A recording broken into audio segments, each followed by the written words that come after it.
Boa noite, que a paz de Jesus permaneça em nossos corações e nos fortaleça cada vez mais nesses momentos em que passamos por tantas dificuldades, mas ainda precisamos nos apegar ao nosso Pai amado, que permite que muitas coisas aconteçam. Nós sabemos que tudo tem uma razão de ser.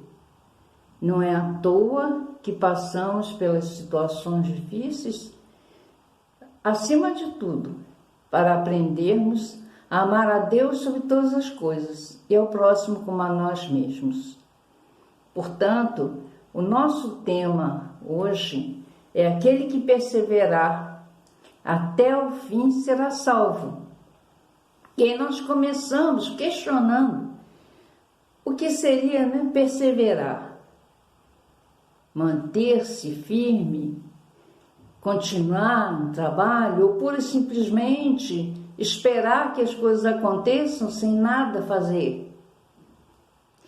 E que fim é esse? Muitas pessoas acreditam que esse fim estaria ligado ao fim do mundo. Já se previu várias vezes que o mundo iria acabar, que não iria passar, Havia até aquele ditado que dizia que a 1000 chegarás, de 2000 não passarás. E 2000 passou e nós continuamos aqui, porque esse não é o objetivo divino. Então, que fim é esse?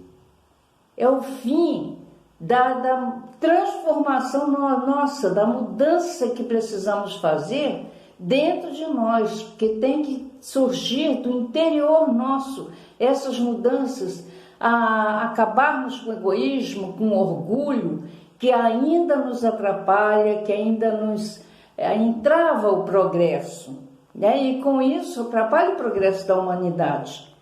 Então nós temos que pensar que esse fim não é o fim do mundo, aonde vai surgir um ser, que vai ressuscitar todo mundo, quando a ciência prova que isso não tem como existir, não tem como acontecer. E quem que criou a ciência? Foi o homem? Não. A ciência é criada por Deus. Tudo na natureza, tudo que existe, foi criado por Deus.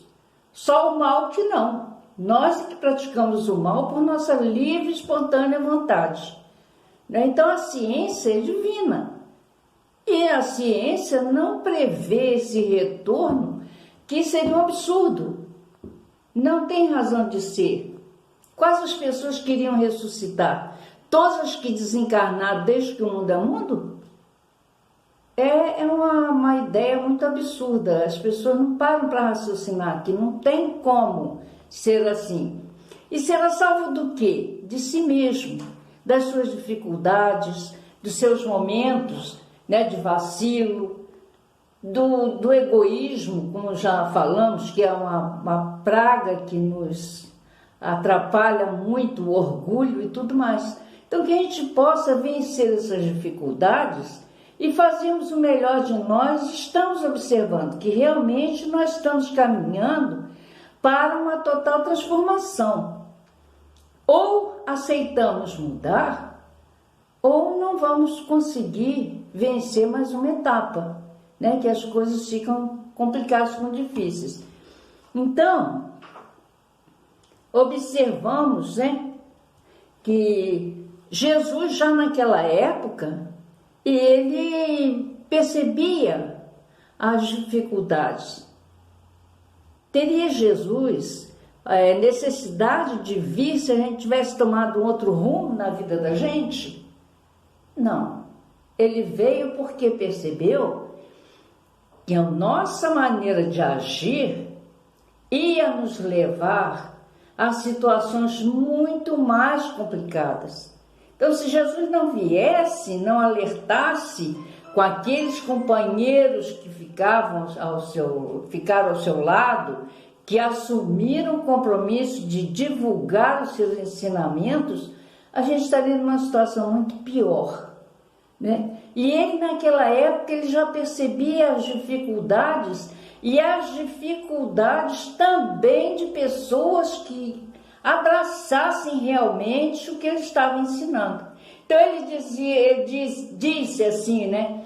E vendo a multidão, teve grande compaixão deles, porque andavam desgarrados e errantes, como ovelhas que não têm pastor. Então, isso mudou?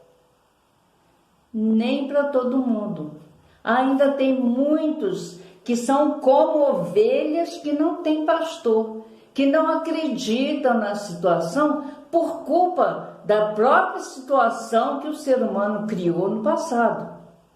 Se a gente for fazer um apanhado da nossa existência, dos períodos que passamos, dos fatos que vivenciamos aqui no planeta Terra, como espíritos que vão e voltam, nós vamos observar que em momento algum a Terra esteve em situação de paz constante, de eterna fraternidade. Né? O que nós fizemos até hoje foi brigarmos uns com os outros. Por isso ainda estamos num planeta de provas e expiações. Então, e ele completa, ele diz então a seus discípulos: a seara é realmente grande, mas são poucos os trabalhadores. Isso está em Mateus capítulo 9, versículo 36 e 37. Quer dizer, ainda vemos que o número de pessoas ligadas realmente aos ensinamentos de Jesus estão tentando fazer diferente é pouco. Ainda não chegamos a um ponto em que o bem possa realmente assumir o seu lugar no planeta, né?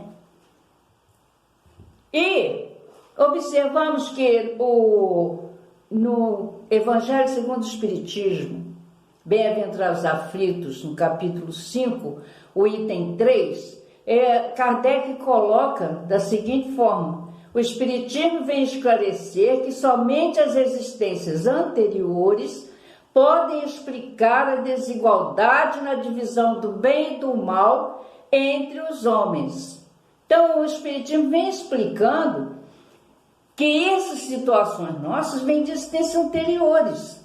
E como estavam comentando, nós fizemos um apanhado sobre a existência na Terra, desde que o ser humano surgiu, e ela tem sido assim, muito complicada, porque a gente tem errado muito. Joana de Ângeles, no livro Após a Tempestade, ela tem uma mensagem, um capítulo grande, que fala aos novos obreiros do Senhor, labor em equipe. E ela ali vem passando para a gente que nas inúmeras vezes que fomos e voltamos no plano espiritual, nós prometíamos que iríamos fazer diferente, mas chegávamos aqui e falhava. E tornava a voltar, tornava a prometer. Então agora é a última oportunidade que estamos tendo para fazermos essa modificação.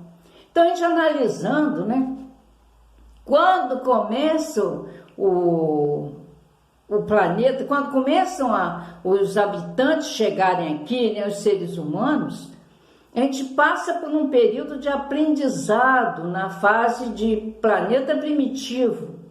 Então, a gente passa por aquelas experiências, adquirindo experiências de como lidar no planeta Terra.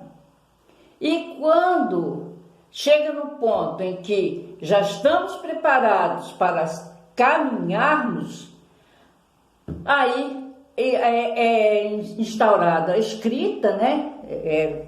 Organizada a escrita, aí passa-se a considerar como o surgimento da história. Mas independente assim, mesmo que tivéssemos tido conhecimentos, outros profetas vieram explicando os ensinamentos, optamos pelo caminho do erro. Então nós vemos assim uma idade antiga, aonde as nações procuravam umas dominarem as outras, e aquelas que tinham maior poder bélico dominava a outra e com ferro e fogo. E assim foi até o finalzinho da Idade Antiga, com o desaparecimento do Império Romano, que foi um império que dominou toda a área em volta do Mar Mediterrâneo.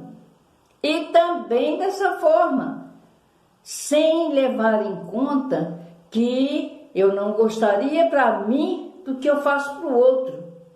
Se achavam poderosos, faziam e depois, ao desencarnar, tinham que voltar para refazer, para passar pelo que fizeram outro passar, e assim o sofrimento permaneceu por muito tempo ainda nessa situação. Quando o Império Romano vai desaparecendo, pelo comportamento das pessoas, os povos que eram considerados povos bárbaros, que viviam ao norte da Europa, eles começaram a invadir esses impérios, essas regiões, também causando muitas maldades, muitos problemas. E por conta disso, o cristianismo nascente se encolhe, começa a fundar mosteiros, aonde se abrigavam ali, e ali começa toda uma modificação do cristianismo, que de perseguido passa a cruel perseguidor. Terríveis as torturas que praticava-se em nome de Jesus, em nome do Cristo, de cristianismo. E isso foi durante muitos séculos. Então, o compromisso herdado de transformação por cada um de nós é muito grande. Então, nós fomos até quando a igreja se enfraqueceu, e aí começam a mudar as coisas, as situações começam a mudar, e começam as grandes navegações, as grandes descobertas, que vão provar que a Terra era redonda, que a igreja estava errada. Porque quando Galileu Galilei fala que a Terra gira em torno do Sol, ele vai parar na fogueira da Inquisição.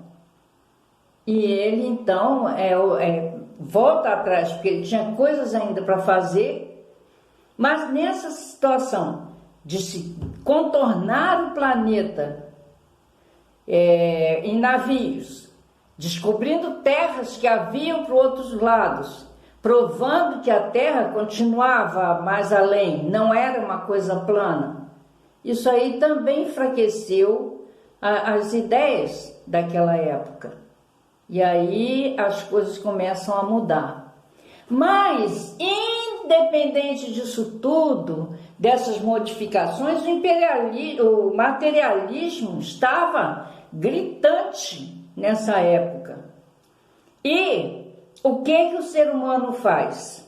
Ele, em vez de dar uma direcionada na sua vida para melhorar a sua condição, não. Implanta na América recém-descoberta a escravidão negra. E a escravidão negra continuou com os mesmos processos de antes da Idade Antiga, da Idade Medieval. Torturas, mortes sem dó nem piedade. E aí as coisas continuam na situação difícil. Acabou-se a Idade Moderna, né? Quando vai se implantar vai iniciar a Idade Contemporânea, as coisas não mudam tanto também não, porque além de surgir o chamado neocolonialismo, que caiu como abutres em cima da África, vieram também a Primeira e a Segunda Guerra Mundial, tudo por conta de problemas econômicos, situações econômicas, de apego aos bens materiais. E assim nós estamos até hoje, na Idade Contemporânea, aguardando aprender que só o bem pode permanecer pode trazer a felicidade. Aí, continuando, né, nós vemos que as leis humanas, isso também está no Bem-aventurados Aflitos, no item 5. As leis humanas não conseguem punir todas as faltas. Não conseguem. Elas procuram punir especialmente os que causam prejuízo à sociedade. Portanto, não atingem aqueles que cometem faltas que prejudicam a si mesmos. Então, as faltas que são, diria que pequenas, né, diante daqueles escândalos grandiosos, essas faltas elas não são punidas pela sociedade. E às vezes até mesmo grandes faltas, como por exemplo, né, um assassinato horrível, né, que a pessoa apareça lá toda trucidada, mas não aparece o assassino. Então a sociedade, as leis humanas não vão punir quem? Não sabe quem foi, mas a lei divina vai. Que a lei divina vai estar na consciência, ela está na nossa consciência. E a pessoa que praticou não vai esquecer. Então, a lei de Deus é que é a mais justa, porque ela vai, mas ela também não é aquela lei de apontar o dedo, é da própria consciência. O próprio ser que busca na sua consciência o que foi que fez e que vai ter que resgatar aquilo que fez, porque não vai se sentir feliz, vai estar incomodado com o erro que cometeu, né? Disse-nos Jesus: eu sou o caminho, a verdade e a vida. Ninguém vem ao Pai senão por mim. Está em João capítulo 14, versículo 6.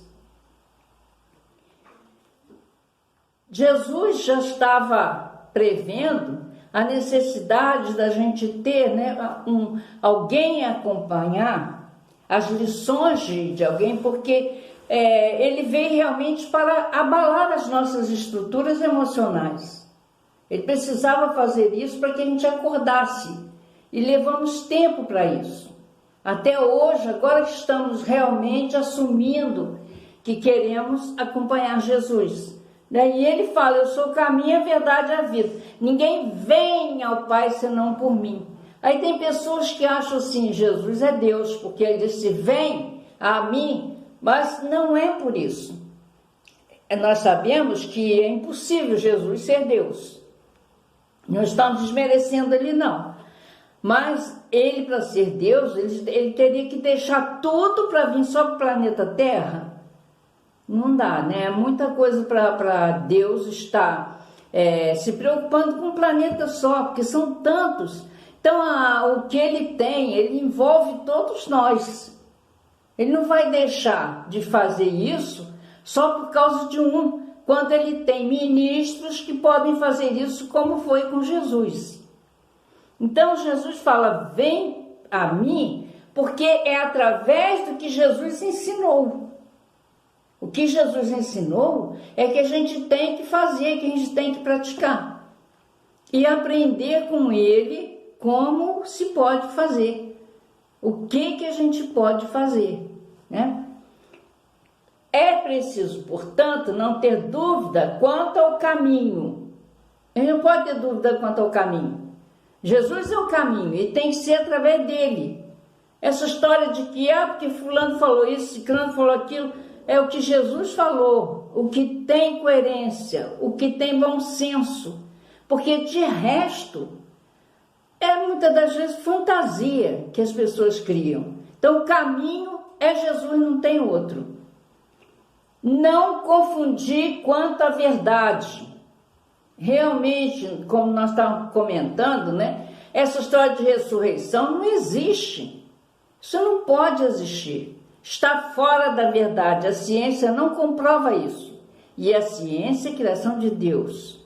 Então, a verdade é a verdade divina, né? A verdade a adotar é a verdade divina, que foi criada por Deus, não pelos homens.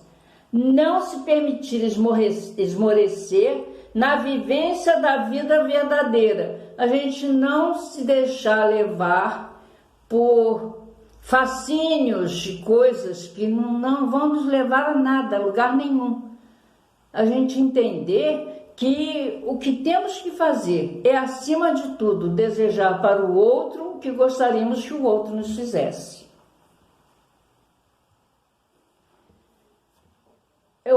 Jesus também, mais à frente, né, ele fala em Gálatas, tem uma passagem que ele vem, aliás, Paulo de Tarso, ele vem falando que é indiscutível o quadro de dificuldades que retrata o mundo de hoje. A gente está vendo aí, o mundo está, agora então, tem muita gente tendo depressão, tendo ansiedade, tendo uma série de problemas, uma série de dificuldades, por conta do que a gente está vivenciando. E eu confesso que no início dessa história de pandemia, havia momentos em que eu tinha a impressão de que uma nuvem escura estava chegando, envolvendo, e eu sentia angústia, saudade, tristeza, e aí eu tinha que me apegar à prece, à ajuda do plano espiritual,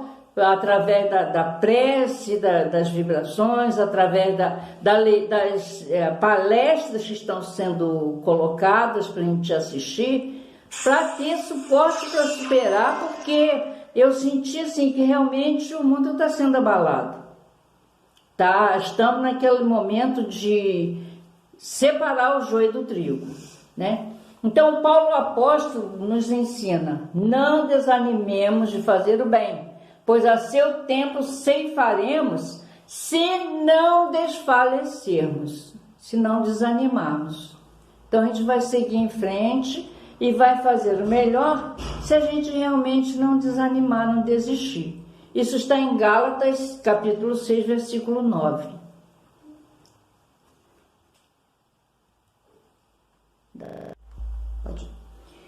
No Bem-aventurados aflitos, Kardec coloca que o espírito só pode alcançar a felicidade completa quando se tornar puro, pois qualquer impureza impede a sua entrada nos mundos felizes.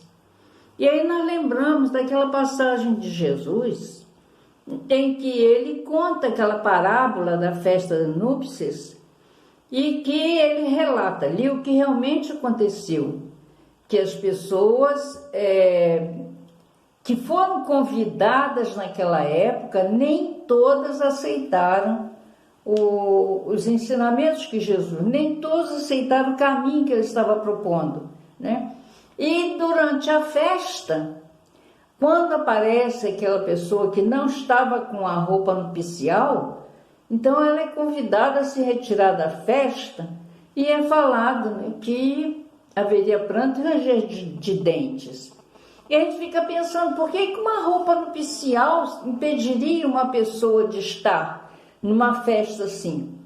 Significa que a pessoa tem que estar realmente preparada para poder assumir o seu lugar no plano mais alto. Porque ninguém vai entrar clandestinamente no reino divino. A gente precisa realmente ir se limpando, se depurando e se vestindo com a roupa nupcial. Que naquela época era comum os reis darem festa e os convidados recebiam em casa a roupa com que teriam que ir à festa. Eles tinham que estar realmente trajados com aquela roupa. E nós temos que estar trajados principalmente com humildade, com amor, com caridade para com o próximo e conosco também. Ao afirmar, bem-aventurados aflitos, pois serão consolados, Jesus refere-se à recompensa que terão aqueles que sofrem de maneira resignada, porque não é só sofrer. Tem muitas pessoas que sofrem com raiva, com rancor, se tornam rebeldes, criam um monte de problemas, e não é por aí. Pois compreende que o sofrimento atual está ligado a erros que cometeram em outras vidas. Também do Bem-aventurados aflitos, item 12. E a gente tem que entender que realmente nós temos débitos do passado, que precisamos estar nos libertando deles. Aqueles que vierem viver na terra devem esperar lágrimas e penas amargas. Poxa, mas é sempre assim, né? Enquanto o planeta for de provas e expiações, a gente tem que estar pensando nisso aí, que lágrimas e penas amargas são produto da nossa vida ainda. Quem de nós não passou por isso e não continua passando por dificuldades, por problemas? Não conseguimos ainda ser totalmente felizes. A gente passa por dificuldades e às vezes nem sempre nós colocamos para fora as dificuldades que a gente passa, mas todos nós temos dificuldades, uns mais, outros menos, né? E quanto mais profundas as dores, olhem para o céu e agradeçam ao Senhor por querer experimentá-las. Isso também do capítulo 5, item 19. Quer dizer, temos que agradecer a Deus, porque nós aceitamos. Antes de reencarnar, nós fazemos com que um mapa da nossa vida futura, né, da vida que vamos levar, e muitas das vezes com promessas que chegamos aqui, esquecemos e não cumprimos. Então fica pendente. E a gente tem que voltar muitas das vezes para refazer o que deixamos para trás, que é o mais justo, né? A gente percebe assim que nenhuma criança entra para a escola, fica lá, sai e sem aprender nada, sem fazer nada. Não pode ser assim, né? E se não quisermos marchar de joelhos desconjuntados, é possível sejamos retidos pela sombra de falsos refúgios durante séculos consecutivos. Isso está no livro Fonte Viva, no capítulo 99, né, que fala isso, que se não quiser marchar de joelhos desconjuntados, nós vamos ser retidos na sombra de falsos refúgios. Quer dizer, vamos estar nos enganando. Estamos evitando, né, não queremos passar pela dificuldade que depois vai nos libertar. É como se entrássemos num túnel escuro, mas com a certeza de que lá na frente vai ter uma saída maravilhosa, onde a gente vai entrar numa área linda, bonita, com flores, com árvores, com tudo belo para a gente vivenciar, que vamos estar sentindo bem. Mas a gente precisa atravessar pelo túnel lamacento, com dificuldade, porque foi esse o caminho que escolhemos para passar. Portanto, tornai a levantar as mãos cansadas e os joelhos desconjuntados. Essa orientação é de Paulo aos Hebreus, no capítulo 12, versículo 12. Que a gente, nesses momentos, nós estamos passando um momento de situação de levantar os joelhos e caminharmos. Não está nada bom, não está agradável, ninguém está se sentindo feliz. Há sempre aquela sombra de receio, de medo, de uma série de coisas. Mas, repetindo o que minha irmã falou quando ela descobriu que estava com câncer, que o pior que as pessoas acham que seria ela desencarnar. Então é isso que a gente tem que pensar aqui. O pior que pode acontecer, né, é a gente desencarnar. Mas desencarnar não é o pior. É a libertação das dificuldades que vão ficar por aqui. E se sentimos as forças se esvaindo, visualizemos Jesus convidando-nos: vinde a mim, todos os que estáis cansados e oprimidos, e eu vos aliviarei. Isso está em Mateus capítulo 11, versículo 28. Quer dizer, Jesus está nos convidando, está de braços abertos. Nós precisamos nos aproximar dele, que ele já está próximo da gente. Nós é que estamos afastados pelas nossas vibrações negativas. Então a gente tem que aprender a buscar Jesus no nosso dia a dia. E ele coloca, né? Mas aquele que perseverar até o fim será salvo. O que seria esse perseverar até o fim, né? É levar essa vida tranquila, não esmorecer, não cruzar os braços, não ficar sentado esperando cair do céu, não ficar achando que na hora H Deus vai nos libertar, porque não é assim. Eu vi também um vídeo, uma historinha, parecida com aquela da enchente, mas dessa vez montado com relação à pandemia, que o homem tá nessa situação toda, né, da pandemia, e ele não quer usar máscara, não quer lavar as mãos, não quer fazer nada disso, não quer isolamento social, não quer nada, porque Deus vai livrá-lo disso, não vai permitir que ele contraia o coronavírus. Mas acontece que ele acaba doente, desencarna, e quando ele encontra Deus, ele fala: Senhor, eu fiquei esperando o Senhor me salvar, o Senhor não me salvou? Aí que Deus teria dito para ele, né? Isso é historinha, né? Eu mandei você usar a máscara, você usar álcool em gel, lavar a mão com sabão, fazer isolamento social, você não fez? Como é que eu posso te ajudar? E é por aí, a gente tem que fazer também a parte da gente, não ficar esperando só que Deus vai fazer acontecer, porque não é dessa forma. Ele nos orienta, ele nos ajuda, mas a gente tem que fazer a nossa parte, senão fica muito confuso, né? Parecendo assim que ele está beneficiando uns e outros não. E Deus é igual com todos nós, ele não vai fazer diferença. A perseverança é a base da vitória. Quer dizer, se a gente perseverar até o fim, nós vamos conseguir vencer. Não esqueças que ceifarás mais tarde em tua lavoura de amor e luz. Ou seja, estamos plantando para colhermos. E o que nós estamos plantando? Desesperança, desânimo, medo, rancor. Nada disso vai ser bom depois, né? Se nós estivermos plantando ânimo, esperança, coragem, força para vencer, é tudo isso que nós vamos colher depois. Mas só alcançarás a divina colheita se caminhares para diante entre o suor e a confiança, sem nunca desfaleceres. Isso está no Fonte Viva, capítulo 124.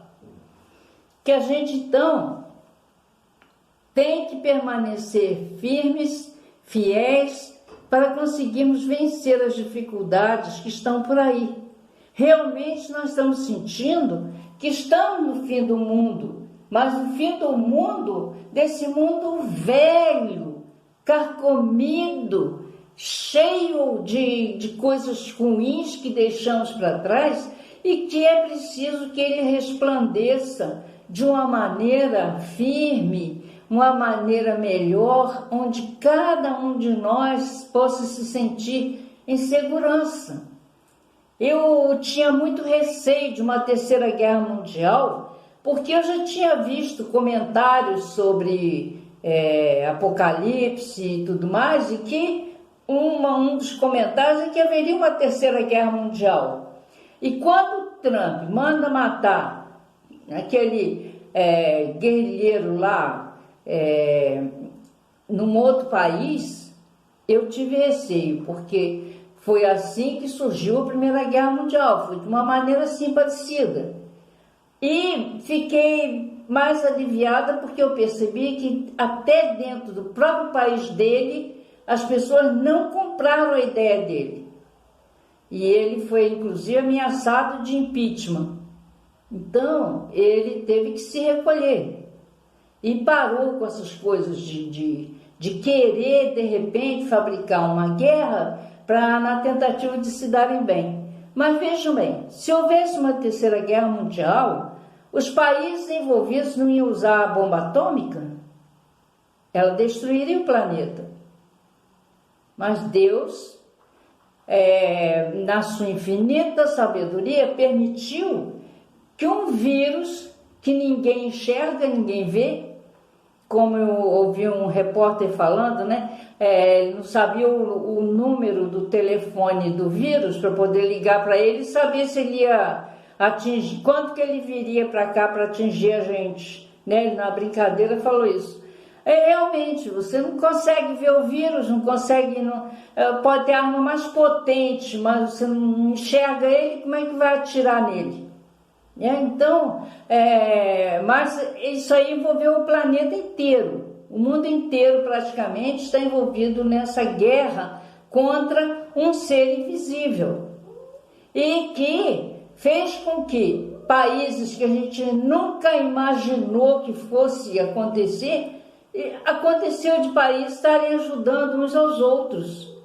E é por aí, é assim que vai começar essa união entre cada um de nós como seres do mesmo planeta e filhos do mesmo Pai. E acredito até que essa guerra de armas, de homens, não terá razão de ser, já que a gente está começando a perceber que uns têm que ajudar os outros. Não tem como, porque o vírus não conhece fronteira. Ele vai aonde der para ele, ele vai.